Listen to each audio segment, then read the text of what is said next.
Join us at Women of Courage and celebrate the achievements of women.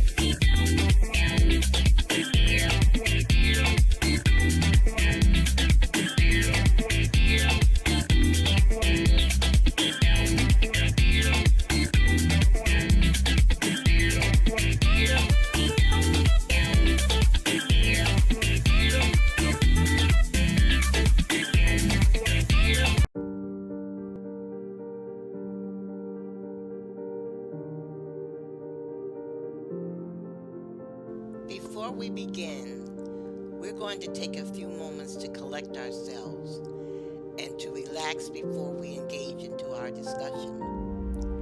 What we need to do is to focus now on bringing positive energy into our lives and into the world. The energy that we project every day is the same energy that we get back. We have all seen those people that can walk into a room and they glow. People want to be around them. People feel better being in their presence. That's the energy that we need to create. And once we learn how to do this, our lives will be filled with greatness. We will attract that positive energy. And how we can do this is by changing our outlook, meeting every day with gratitude, thankfulness, optimism, and once you do this, you will see a change in yourself. I want you to take a moment and close your eyes. Think about everything positive in your life.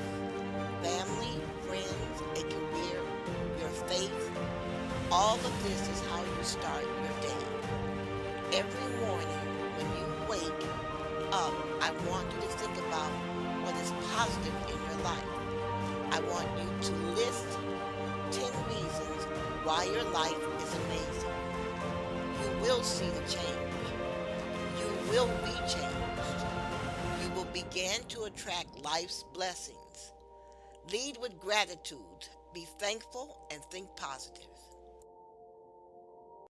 This is a congratulations and a shout out to the Women of Courage show. Starting in July, we will be publishing articles in the Native Sun. In keeping with our mission, the articles will detail information regarding four linking subjects: reading, self esteem, sexual abuse, and sex trafficking. To support our mission to bring you information on these subjects, we will appreciate it if you would advertise in these papers. These newspapers support us, we should support them. Give us a shout out at murderedvoices@gmail.com if you read, enjoy, and find our articles helpful. We thank you for listening and supporting our show. Our show could not have a greater audience. Don't forget to email us for dates, times, and locations for our Saturday meetings. God bless. For the past 10 years, I have done nothing but study the conditions of women in this country. The research I did is important because the American woman is uniquely placed in time where she can not only change the status of women, she can forever affect the world and all of its systems. The problem is the American woman does not realize she has such power. During maturation, blinders are placed over her mind where many American women never realize their potential. She is expected to forever be obsessed with lipstick, eyeshadow, and getting everyone to like her. The entire cosmetic and breast surgery industry is founded on the lack of self-esteem and comparisons, fields dominated by male practitioners. Of the women wearing blinders, some women end up in a ditch with a bullet through their brain when their husband decides they are in the way of their new girlfriend, or the woman's life insurance will help him save his business. Some women end up in the sewer after believing the sweet talk of an enterprising young man who convinces the woman her body should be sold rather than cherished. The other women end up in a home trying to raise 4 or 5 children alone after being abandoned once the pregnancies begin. That is, if the man doesn't have courage to kill her to avoid child support. It is important for you to realize, with all the advantages made in communication, nothing has been said in this nation regarding the actual condition of females raising children alone. Nothing has been said about the number of women abandoned after marriage, and very little has been said about the number of pregnant women being murdered in this country. Raising children alone is the singular most wretched state for a human being. Imagine alone being your own support. It is now time that we recognize that we must begin ministering to women with a greater commitment if we are to save this nation.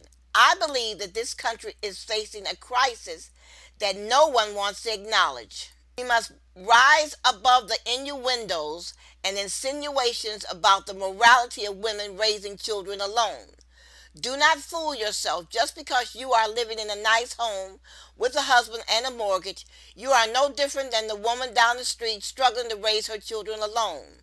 In a second of time, you can lose everything you have if your husband decides to betray you. You can remove the blinders placed on your mind by society through change, resisting the conditioning. I will say it again. You must resist the conditioning by society.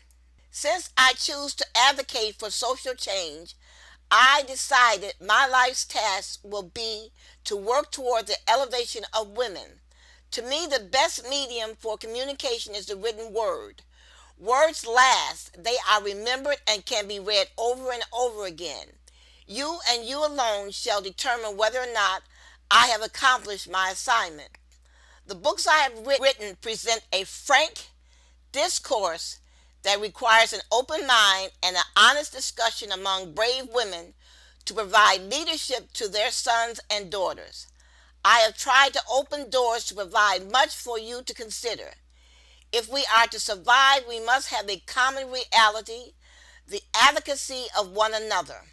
There are questions we must ask and answer. You must ask yourself, how long have I been walking around blind and numb, oblivious to the forces affecting my life? Is it now time to participate in the destiny of your life? Following is no longer an option. In order to live a better life, you must remove the blinders and take a look at your behavior and change. The use of fear as an excuse not to change is beyond deceitful. One of the most pathetic behaviors for a man or woman is to blame someone else for your misfortune or lack of opportunity, or keep using the word if. If you live in poverty, you do not have time for a pity party, much less wasting your mental energy reflecting on the past. The past is dead. Concede this fact and move on.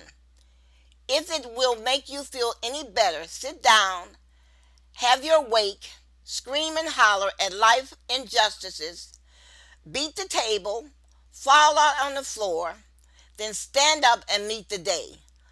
Unless you meet the challenges of change, your child or children will have no hope for the future, because so much of their behavior is predicated on what you say and what you do and not do each and every day. The greatest question you will ever have to ask yourself is, how great is the love I have for my child?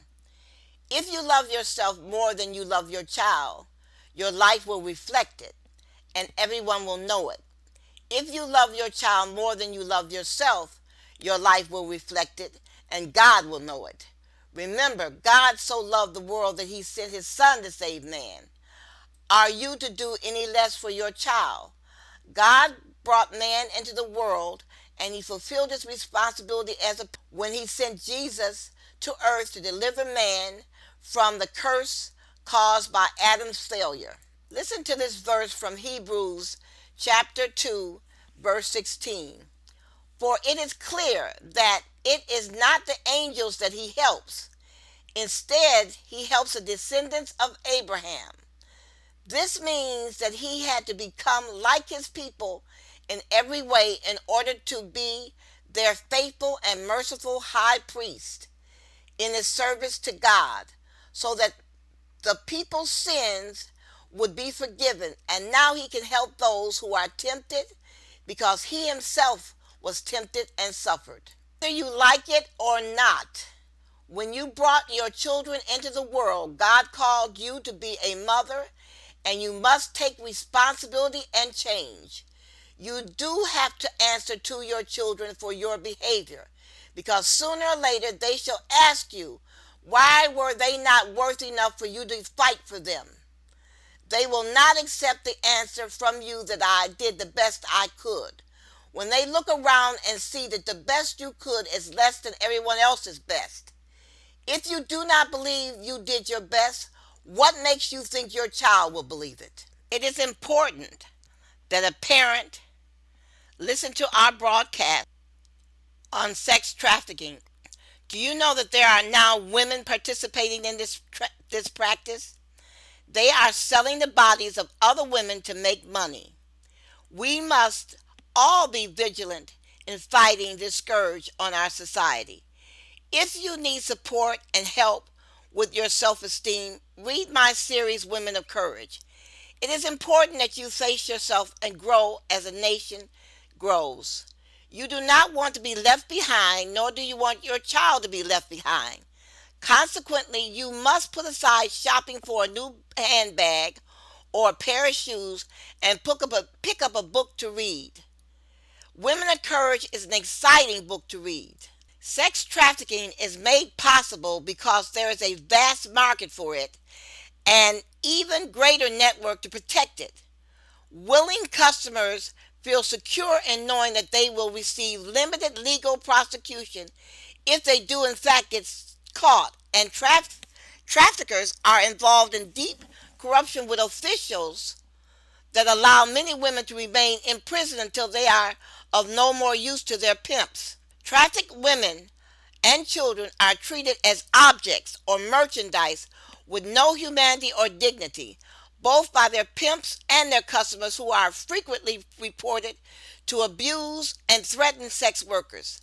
The danger in this forced line of work is the fact that in America, the mortality rate of prostitutes is 40% higher than the national average for women.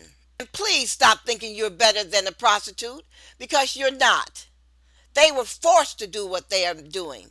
Those women that do survive are left not only with emotional scars of trauma, but lasting mental health problems and addictions, as drugging victims is seen as the easiest way of controlling them by traffickers. It is estimated that within 6 to 8 years, a trafficked victim is either dead, diagnosed with STDs, or addicted. These problems are increasingly difficult to diagnose, treat, and though there are a vast variety of organizations set up to help victims of abuse, these are working too slowly for the growing global crisis and do little to protect children who are unable to be removed from a situation without parental consent. In some cases, there are limited family connections and complicated home situations, or parents being complicit in the act of human trafficking. With the use of technology, these systems are becoming even more highly organized than before. If you were to ask oneself how many trafficked women and children they see on a daily basis, the true number would be shocking. Despite all we know about sex trafficking industry, for survivors' accounts and undercover operations, officials have merely scratched the surface of the true horror of the exploitative sex industry. Sadly, most of the blame for trafficking falls on the shoulders of the victims rather than the Johns or traffickers themselves for choosing this lifestyle or allowing themselves to be trafficked. But trafficking by its very nature is one that allows a victim no choice. It is the role of the government through legislation and policing to track down traffickers.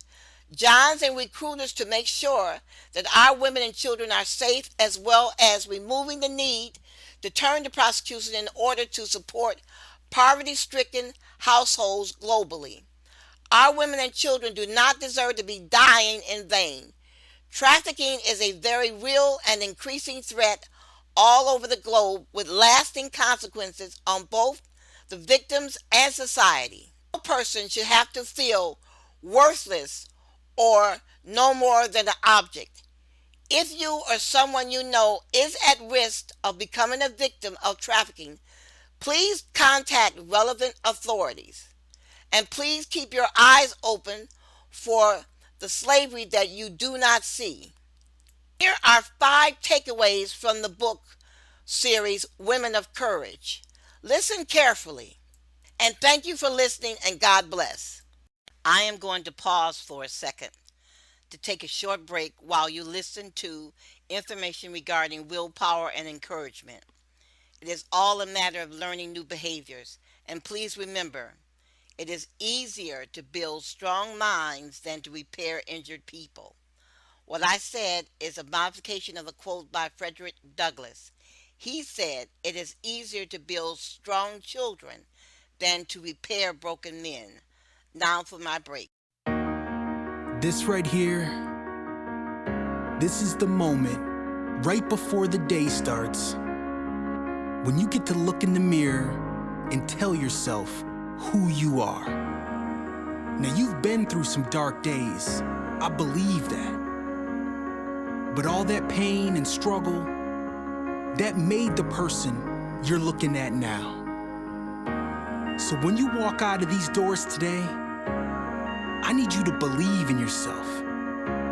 I need you to believe you are the strongest person walking this planet. They don't know what you've been through. They don't know the grind it took for you to be here. So when you leave here today, I need you to show them.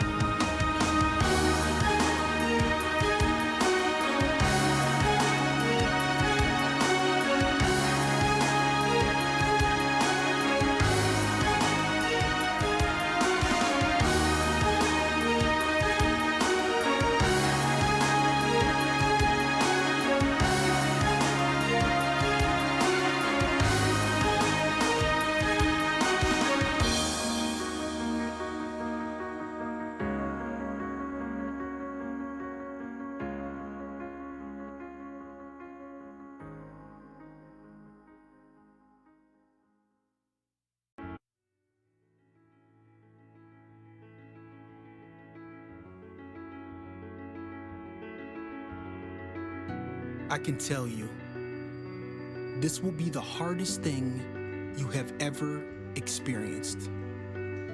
That moment when you decide to risk everything to follow your dreams.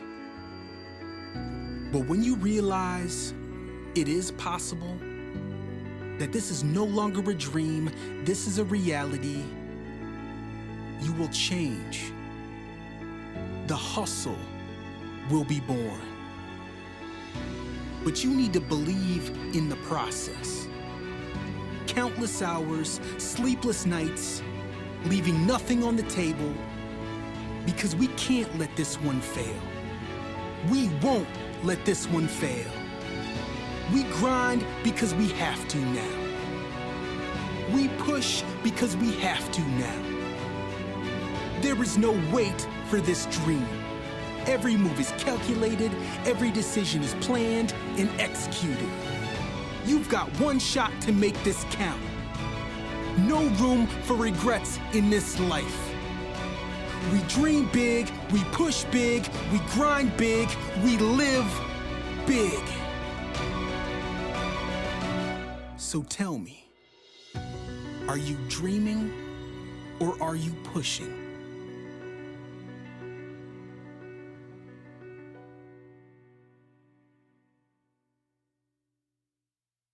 Twice a month on Saturday, I meet with my listeners for a discussion about issues affecting women. Join us. For dates, times, and directions, you can reach us at murderedvoices@gmail.com. Stop thinking there's nothing you can do to change the world. Your life is important.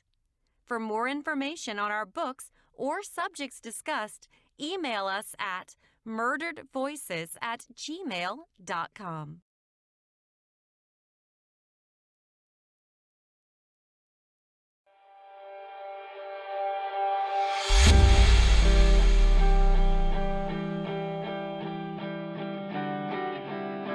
I think one thing we can all agree on is how important it is to find time in your life to grow with your personal development, your hobbies, with your profession, to step outside of your routine to explore. We cannot grow. We cannot expect change unless we are willing to try something new. And that's what I want you to focus on right now. Are you willing to step outside of your comfort zone? Are you willing to try something new regardless of the outcome? Because even when you try and you might not succeed, you still grow from the experience. That's what life is about. Being comfortable even when you're not comfortable. And I promise you, once you start to take those chances, you will begin to attract new opportunities into your life. But trust me, this step is never easy. But what you need to focus on is the end result. Are you content with staying the same, or are you looking for growth? Are you looking for change? Are you looking for opportunity? If you are, this is how you do it. You need to grow.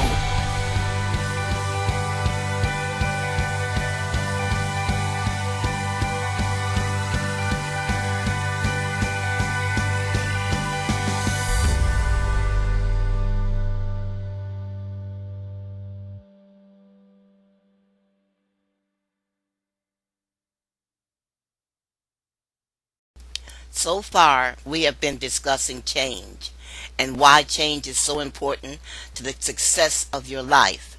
Now, I would like for you to listen to a speech made by Denzel Washington to the graduating class of the University of Pennsylvania.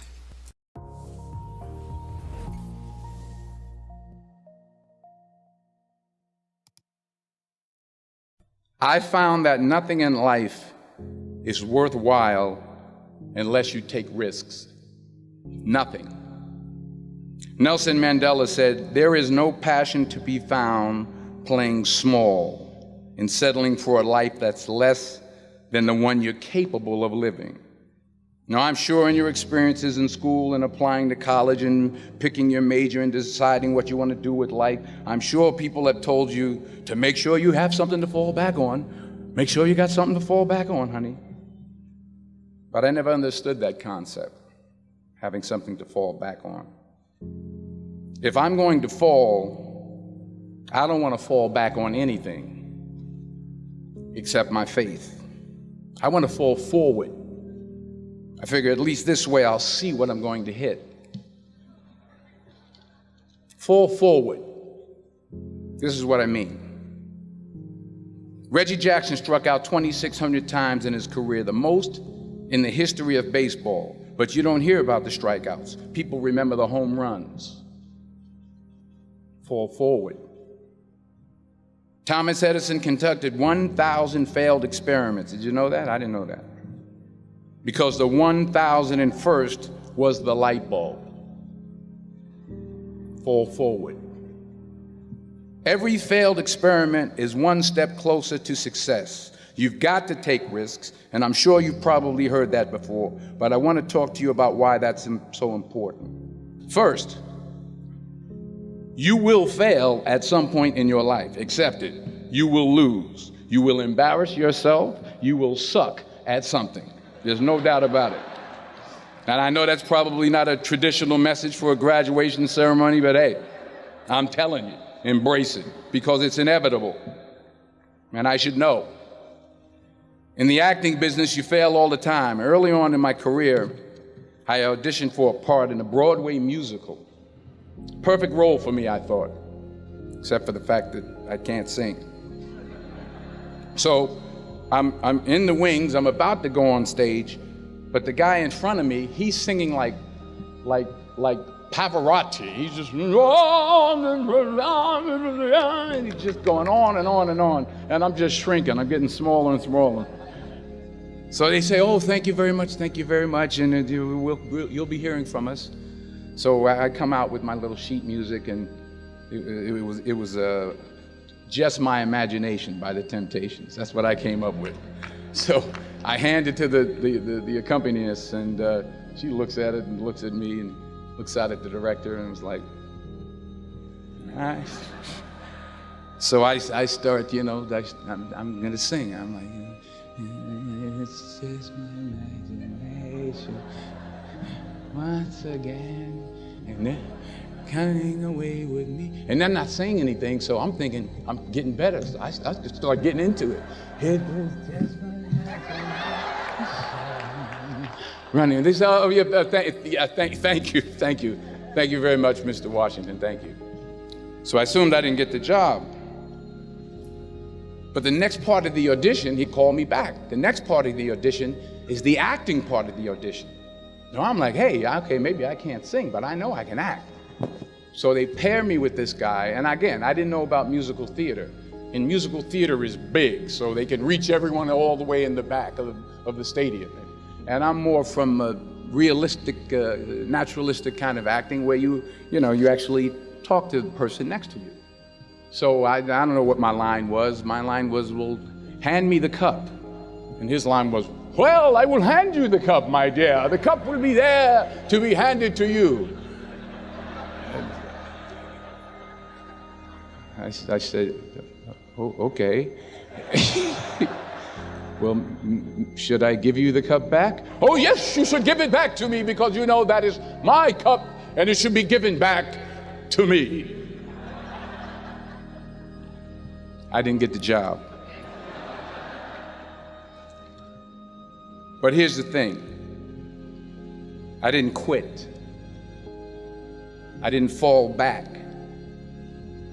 I walked out of there to prepare for the next audition, and the next audition, and the next audition. I prayed.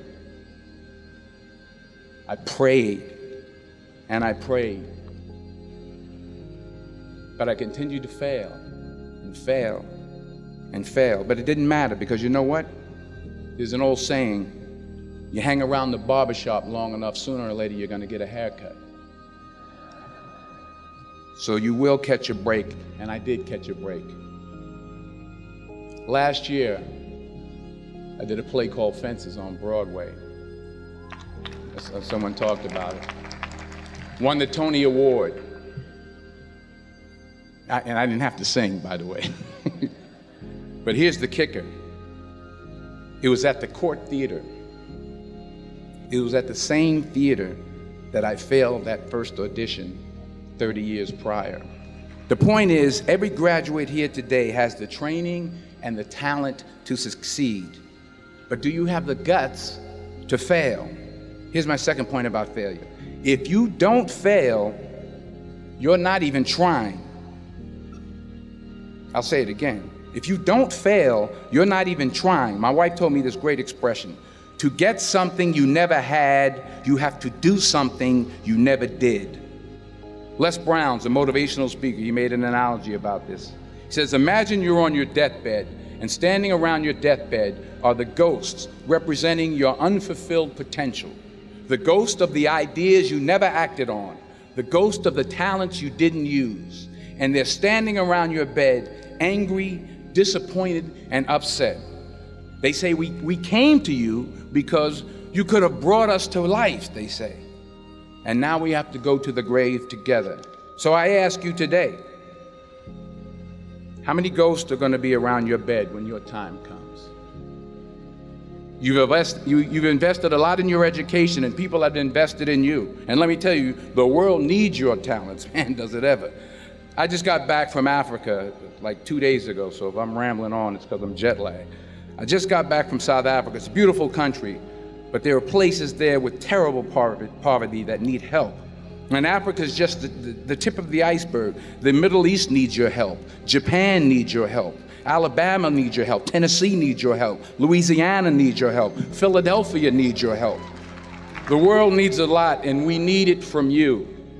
We really do. We need it from you young people. I mean, I'm not speaking for the rest of us up here, but I know I'm getting a little grayer. We need it from you, the young people. So you got to get out there. You got to give it everything you got, whether it's your time, your talent, your prayers, or your treasures. Because remember this, you will never see a U-Haul behind a hearse. You will never see a U-Haul behind a hearse. You can't take it with you. The Egyptians tried it, and all they got was robbed. So the question is, what are you going to do with what you have? I'm not talking about how much you have. Some of you are business majors, some of you are theologians, nurses, sociologists. Some of you have money, some of you have patience, some of you have kindness, some of you have love. Some of you have the gift of long suffering, whatever it is, whatever your gift is. What are you going to do with what you have? All right, now here's my last point about failure. Sometimes it's the best way to figure out where you're going. Your life will never be a straight path. I began at Fordham University as a pre-med student. I took a course called cardiac morphogenesis. I still can't say it. Cardiac morphogenesis. I couldn't read it, I couldn't say it, I sure couldn't pass it. So then I decided to go into pre-law, then journalism. And with no academic focus, my grades took off in their own direction. Yeah, down. I was a 1.8 GPA one semester, and the university very politely suggested that it might be better to take some time off. I was 20 years old. I was at my lowest point. And then one day, and I remember the exact day, March 27th, 1975, I was helping my mother in her beauty shop. My mother owned a beauty shop up in Mount Vernon. And there was this older woman who was considered one of the elders in the town. And I didn't know her personally, but I was looking in the mirror, and every time I looked at the mirror, I could see her behind me, and she was staring at me. She just kept looking at me. Every time I looked at her, she kept giving me these strange looks. So she finally took the dryer off her head and she said something I'll never forget. First of all, she said, "Somebody give me a piece of paper, give me a piece of paper." She said, "Young boy, I have a prophecy, a spiritual prophecy." She said, "You are going to travel the world and speak to millions of people." Now, mind you, I'm 20 years old, I'm flunked out of school. In fact, like a wise ass, I'm thinking to myself, maybe she's got something in that crystal ball about me getting back into school next fall. But maybe she was onto something, because later that summer, while working as a counselor at a YMCA camp in Connecticut, we put on a talent show for the campers. And after the show, another counselor came up to me and asked, "Have you ever thought about acting? You're good at that." So when I got back to Fordham that fall, I got in and I changed my major once again for the last time.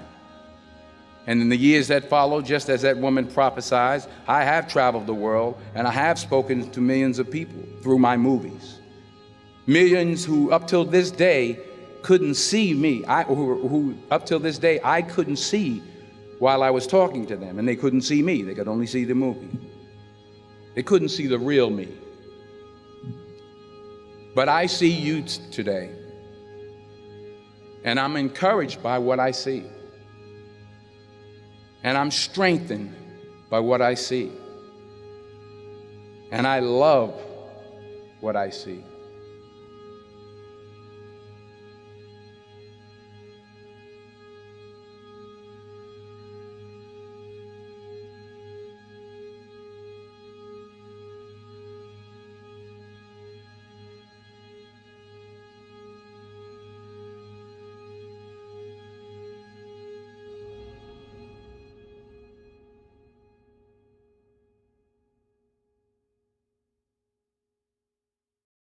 Earlier, I spoke about sex trafficking with respect to your changing your life for the better so that your children could survive. I want you to understand that sex trafficking is deadly to black women.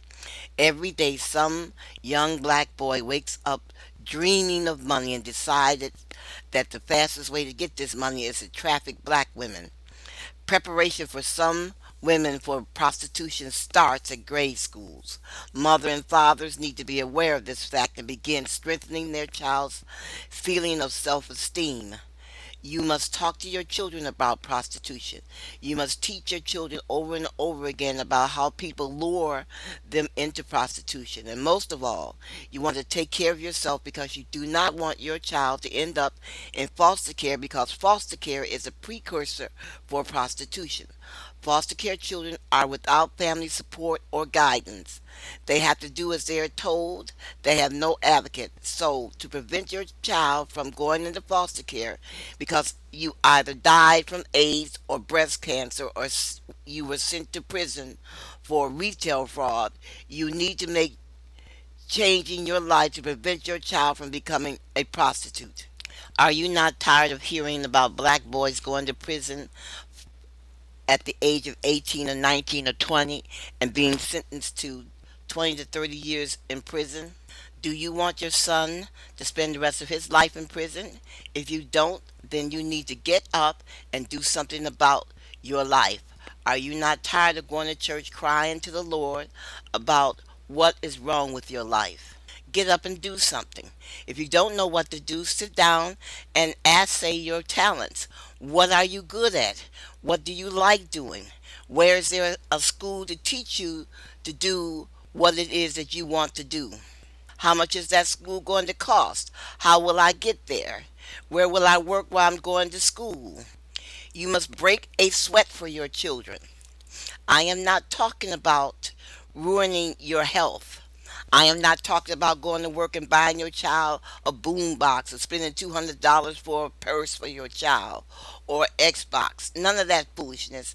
I'm talking about breaking a sweat and going to the bank every week and putting money in that bank so your child can at least start junior college when he or she graduates from high school, that you will have enough money for 1 year's tuition, or that you can send your daughter or son, to a trade school, that you can pay for a tutor for your child. Stop expecting public schools to do everything to teach your child. You are responsible for their learning also.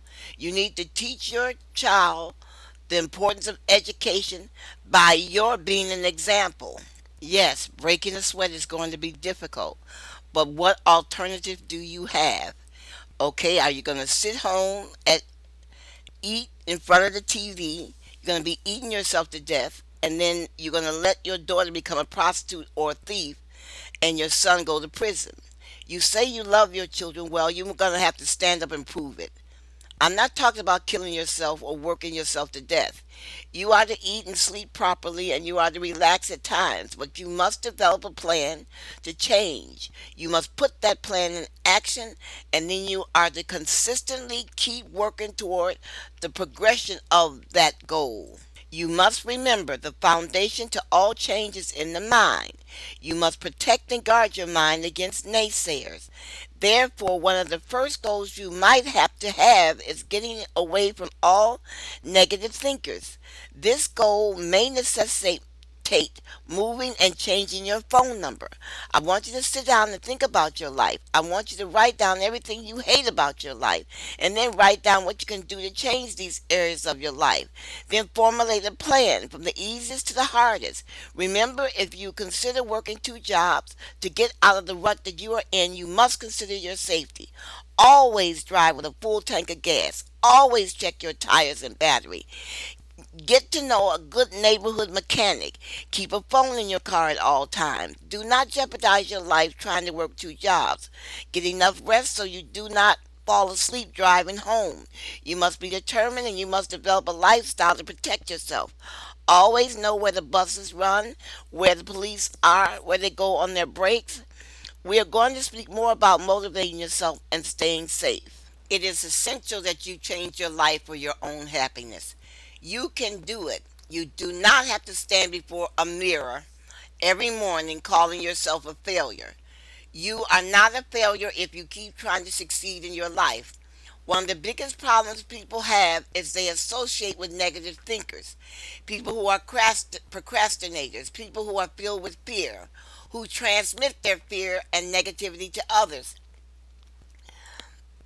Being associated with people who are actually working to develop your lives is very difficult because you have to pay attention not to what people say but what they do.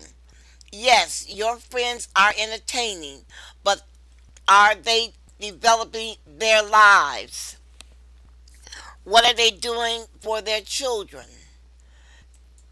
Take a long look at their lives. Anyone who spends all night at the bar and is late for work in the morning is not a doer. There are certain behavior patterns to successful people. They spend their money wisely. In fact, some people call them tight. Some people call them cheap. Yes, these people may drink, but it's from a bottle of beer that they drink at home. And they don't drink or smoke marijuana every day. They're too busy putting their plans into action. They do not cause confusion at work. They do not gossip. They avoid conflict at work because they're not going to jeopardize their money. That money is needed for their family. So talking about people at work is not in their agenda. They try to drive safely. They pay their taxes. They pay their insurance because they know if they have an accident, their insurance company has to cover it. They do not think that they're smart by not paying their insurance. You need to give yourself a break. You need to decide that you are going to live a different life and you need to start changing, period. The Women of Courage show is brought to you by the Women and Children's Restoration Ministries. The Ministries is a reading ministry. We believe the world becomes alive when it is explained through reading. Thus, our presentation to you today. All of our efforts are toward demonstrating that when women work together, they win. Yet women cannot win without knowledge and power. Neither of these abilities can come without reading. Power is the ability to make things happen, to move things, or to bring about a particular event. Knowledge is power and education is power. Without either, a person is ineffective to bring about a particular event. Without violence, power is never given, it is always taken. Our attempt to take power has to be without violence because of our lack of testosterone.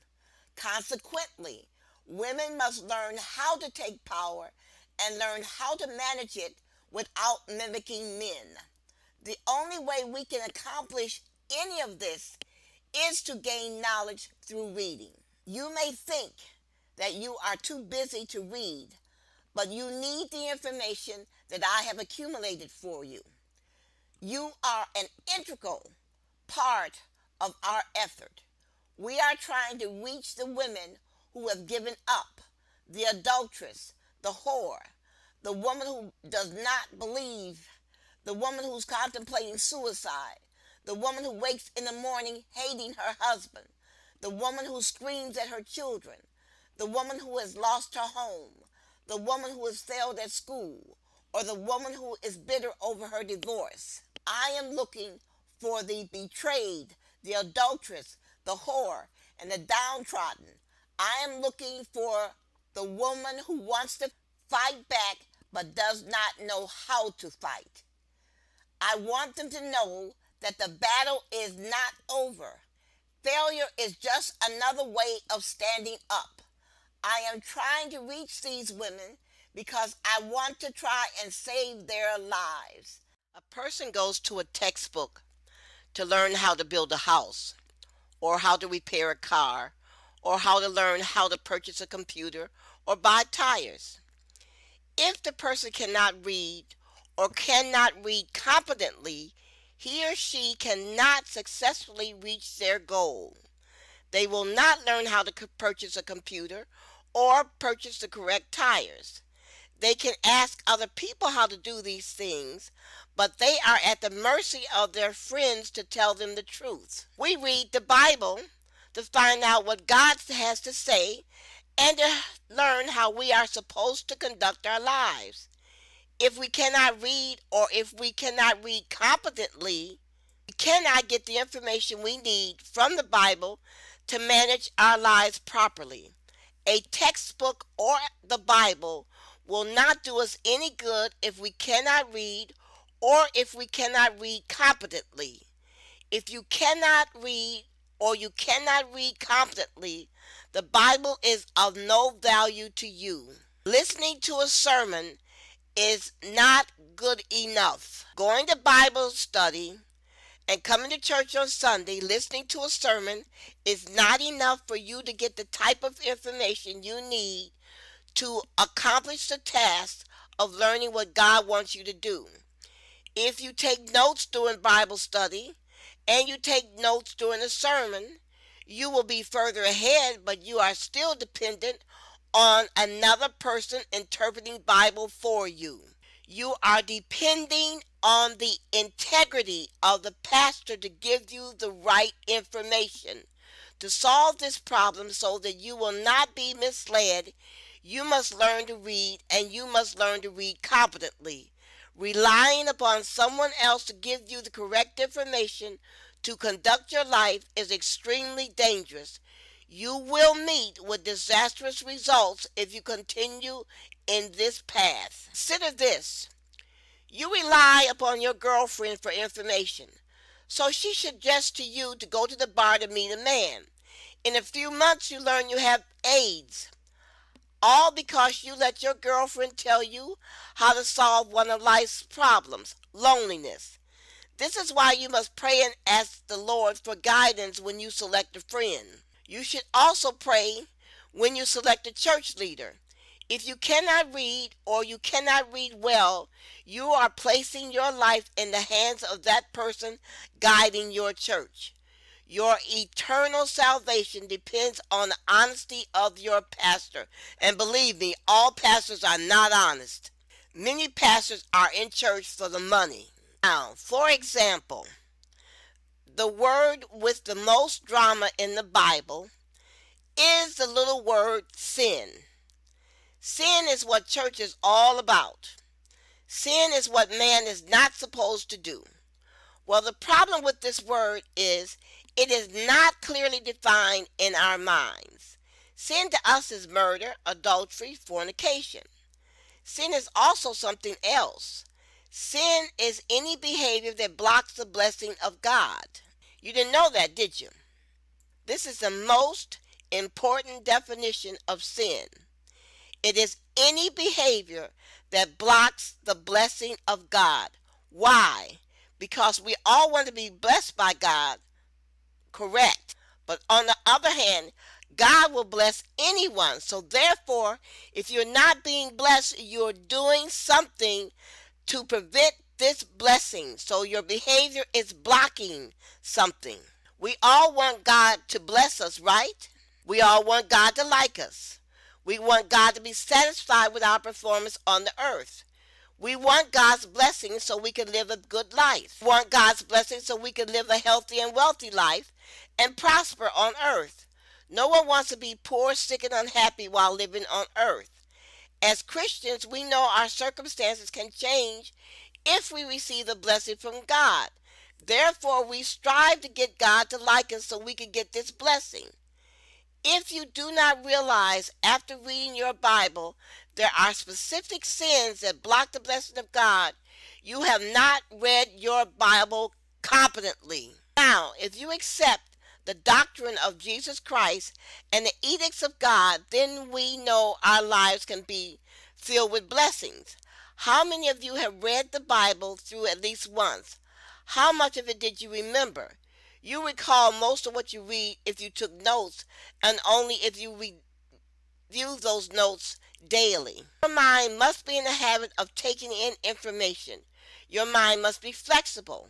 You must be in the habit of taking in information, processing this information, and evaluating this information. Now, when you read the book of Chronicles, what was the greatest lesson you learned? Did you realize God wrestled the kingdom from the various kings because the kings refused to abide by his laws? The kings sinned. They refused to be obedient. God gave the kings over to their enemies when the kings did not do as God told them. Were you impressed by this? Did you see yourself in these situations? Or did you quickly read this section telling yourself you understand what the book of Chronicles was all about? Did you see what you did not do as God told you to do, that God would wrestle your life away from you? Or did you think you could escape God's wrath by asking him to give you forgiveness, then continue doing as you please? Did you learn that disobedience is a sin? Did you realize that gossiping is a sin? That lying and cheating is a sin? Did you learn that God withdrew his protection from his people when people began having sex with women outside of marriage? Did you realize that when man did not repent of his sin, the results of the sin was visited upon the person's children for the generations to come? There are more sins than just adultery and murder. When you read the Bible, do you see the association of what is said in the Bible to the way that you are conducting your life? God said for you to teach your children of him. Do you do this? Or is your son in prison because you were too busy working overtime to pay proper attention to what he was doing with his free time? How much overtime did you work to purchase your motorcycle or to pay for your girlfriend's new car, working against the security of your children? How often did you stick your son in front of the television instead of giving him a book to read? How many times did you use the television as a babysitter so you could get your groove on? How often did you read to your son? How many books have you seen your son read? How many books are in your home? Did you repeatedly tell your son through example and through words that learning to read was his way out of poverty? That using a gun was not his way out of poverty? And did you tell him he did not have to learn how to play baseball or basketball or football to get out of poverty? Learning to read will get you out of poverty. Are you sick and tired of being you? Do you want another life, a second chance? Then it's time to change. It's time for you to find out who you are. It's time for you to stand up for yourself. It's time for you to think for yourself. It's time to rid your mind of poisonous beliefs like women should only be seen and not heard. It's time for you to learn how other women accomplished their goals. For more information regarding women of courage and to be among the countless women learning to manage the challenges, limitations, and rejections of life, go to https://touchedbythelight.us.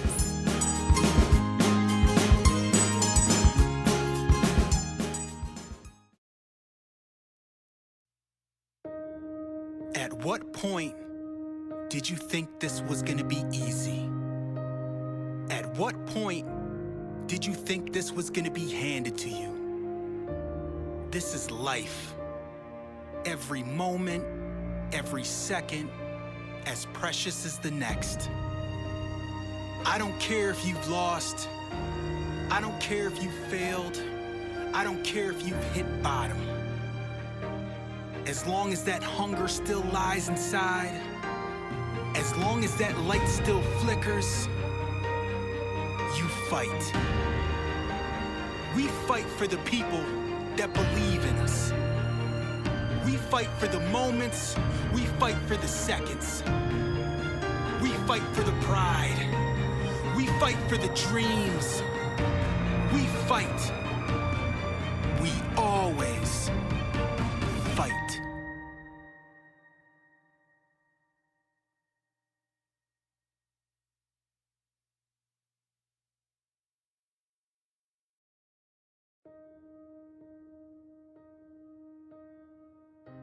Anything that you want in this life can be obtained.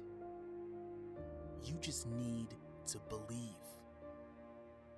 Believe in yourself. You are strong. You are beautiful. You are resilient. You are what we call the women of courage. And your time is now. There are no victims in this life. So I'm asking you, are you ready to make a change? Are you ready to fight for what you want? Are you ready to fight for your dreams? If you are, it starts now.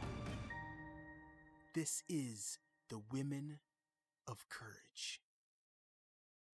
This video was brought to you by the Women and Children's Restoration Ministries. Why not email us at murderedvoices@gmail.com and learn about the programs we have to assist women. We welcome women who wish to participate. Surely you have a few hours each month to help us with one of our programs. We believe that one of our programs, Recruiting Citizens, The Wall Project, Black Women in Cancer, Teach Someone to Read, will interest you, where you might volunteer once a month to help us. Our primary function is to assist women in changing their lives. Email us today. We would appreciate your help. Join us at the Women of Courage Show every Friday from 3 to 4 p.m. and every Sunday from 8 to 9 a.m. for information that will change your life. You can also visit us at our website, touchedbythelight.us.